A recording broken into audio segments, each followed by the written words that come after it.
How often do you poop? You might have heard you should have a bowel movement once a day. But the truth is that if you poop anywhere from 3 times a day to 3 times a week, you are completely and totally normal.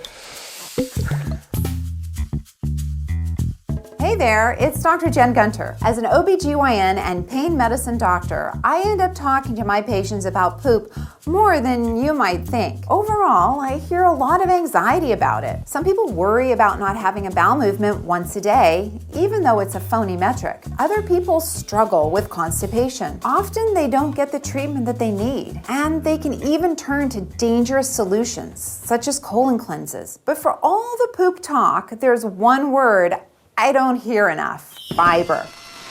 Let me take you through the journey from food to poop. Digestion actually starts in the mouth. Chewing breaks the food down into smaller particles. As you eat, your food mixes with saliva, which moistens the food and has enzymes that starts to break down the starches and fats. Contractions in your esophagus push the food to your stomach, where acid and gastric juices and enzymes further break the food down. The food then travels to the small intestine, where fats, proteins, carbohydrates, and micronutrients are further broken down with help from the pancreas, gallbladder, liver, and the microbiome, so they can be absorbed across the small intestine and sent to the liver for processing.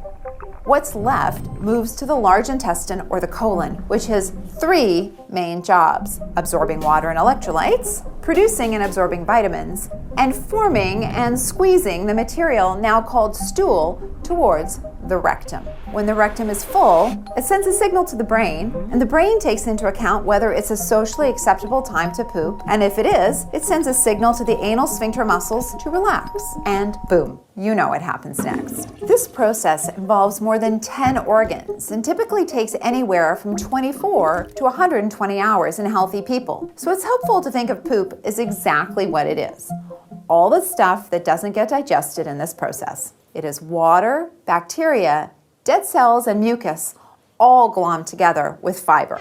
Fiber is amazing. It affects the digestive tract from top to bottom. It is, very simply, a carbohydrate the body can't absorb. While other carbs are broken down into sugars, fiber passes by, sort of moseying along, doing all kinds of cool things. High fiber foods physically take longer to eat, so they help us pace our meals. The bulk also slows down digestion, especially in the stomach, and makes you feel full longer. Fiber also draws water into the stool, keeping it soft. Scratchy, hard stool is, to put it mildly, unpleasant. It also increases bacterial mass. The water and bacteria together increase the bulk of the stool, which helps it move along. Fiber also slows absorption of sugars into the bloodstream and reduces absorption of fats and cholesterols. And as fiber collects in your colon, it feeds all your good gut bacteria, helping you maintain a healthy microbiome. Fiber is associated with the reduced risk of diabetes, heart disease, several gastrointestinal conditions, and even certain cancers. And yet, most of us aren't getting enough of it. For example, in the US, the vast majority of adults aren't eating the recommended 28 grams of fiber per day. In fact, the average American just gets 15 grams of fiber a day. So how exactly do you get more fiber? The generic answer is to eat more whole grains, fruits, vegetables, and legumes. But I want you to consider some more specific fiber-rich foods that I personally love: pears, raspberries, and blackberries, avocados, and artichokes, high-fiber cereals, whole grains, my favorite is farro, lentils, kidney beans, and chickpeas. Almonds, pistachios, and sunflower seeds are other options. When in doubt,